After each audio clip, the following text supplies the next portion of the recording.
আজ আনন্দে আত্মহারা যে কখনো এরকম দেখেনি ছোট থেকে, তাই আজ দেখে ভীষণ খুশি। নমস্কার বন্ধুরা, আমি সুমি শিলিগুড়ি শহর থেকে আবার আপনাদের সঙ্গে একটু গল্প করতে চলে এলাম। আজকে একটা জিনিস দেখানোর আছে। সেই জিনিসটা হচ্ছে, প্রথমে তো দেখাই, পুজো টুজো হয়ে গেছে। আজকে ফুল একদম কম গাছের, তো সকাল সকালই পুজো হয়ে যায়, সব কাজ হয়ে যায়। এটা আমার বেলকনিটা দেখিয়েছি এর আগে। আমার ছেলে বারবার বলছে জিনিসটা দেখাতে। এই যে একটা পাখি, মানে চড়ুই পাখি বাসা করেছে, তো ও সেটাই দেখতে আসছে। পাখিগুলো কোথায়? হাত দেয় না, হাত দেয় না, হাত দেয় না, হাত দেয় না, হাত দেয় না, ওখানেই আছে, এখানেই আছে, হাত দেয় না। তো আজকে আমি ভেবেছিলাম হয়তো পাখিটা নেই, পাখিটা হয়তো মরে গেছে। তো এখন দেখছি যে না, দুটো পাখি আছে, দুটো পাখি এখানে আছে। অবশ্য দেখা যাচ্ছে না সেরকম, তো ঠিকঠাক আছে। আমার ভীষণ ভালো লাগছে, ওরা ভয় পাচ্ছে। ওই যে ভেতরে হয়তো ভালো মতন দেখা যাচ্ছে না। তা আমি আজকে ভীষণ খুশি হয়ে গেলাম। ঢাকো ঢাকো, ও আমাকে বিরক্ত করে যাচ্ছে। ওইভাবে না, ওইভাবে না, ওইভাবে না, যেভাবে ছিল সেভাবে। দেখছো ওরা কিরকম ভাবে, মানে ওদের মনে হচ্ছে যে আমরা কোনো ক্ষতি করতে এসেছি।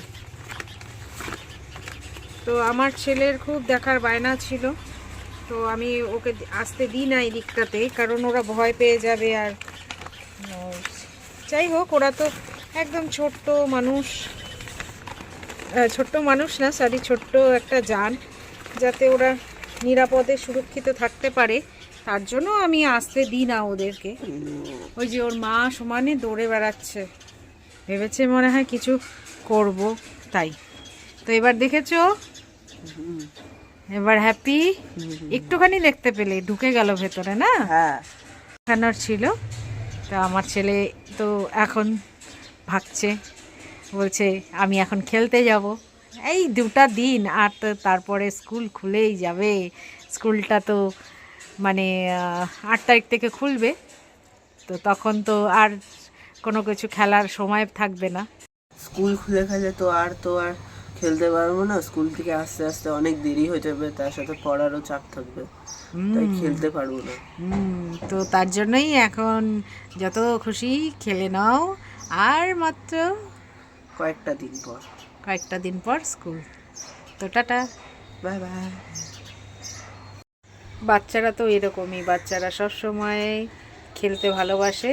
তবে আমার ছেলের যা বয়স, তাতে এখনও খেলাটা মানে ওর যায়নি, শেষ হয়নি খেলাটা। মানে আর এখনও ও 8-এ পড়ে, 8-এ উঠলো এবছর, তো তার জন্য এখনও ওর খেলতেই ভালো লাগে। এখনও শিশু মন, কি করা যাবে। তো চলুন ভেতরে গিয়ে বাকি একটু গল্প করি। আজ এই ভিডিওটা বানানোর একটি মাত্রই কারণ যে আমার বেলকনিতে কখনো এর আগে কোনো চড়ুই এইভাবে বাসা বানায়নি, এবং বাসাটা বানানোর পরে যে এখানে দুটো ছোট ছোট প্রাণীর জন্ম হয়েছে, তা দেখে আমি ভীষণ খুশি।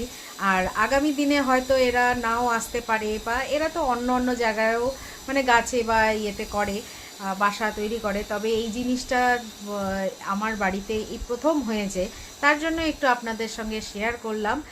আর এটা পরে তো সব ঠিকঠাক করেই নিব। ওদের ভালোবাসি দেখতে, তবে তাদের বন্দি করে রাখতে আমি পছন্দ করি না। বন্দি দশাটা আমার পছন্দ হয় না, কারণ পাখি সবসময় খোলা আকাশেই ভালো লাগে। আমার যা মনে হয়, চারিদিক দিয়ে হেসে খেলে বেড়াচ্ছে, এটাই ভালো হয়। তো আজ এই পর্যন্তই। সবাই সুস্থ থাকবেন, ভালো থাকবেন। আর যদি ভিডিওটা ভালো লাগে তাহলে সাবস্ক্রাইব করে আর একটু লাইক করে আমার পাশে থাকবেন প্লিজ। তাহলে আমি ভীষণভাবে আপ্লুত হব আর অনুপ্রেরণা পাবো যে আপনাদের সঙ্গে একটু ভিডিও শেয়ার করার। সবাই ভালো থাকবেন, নমস্কার।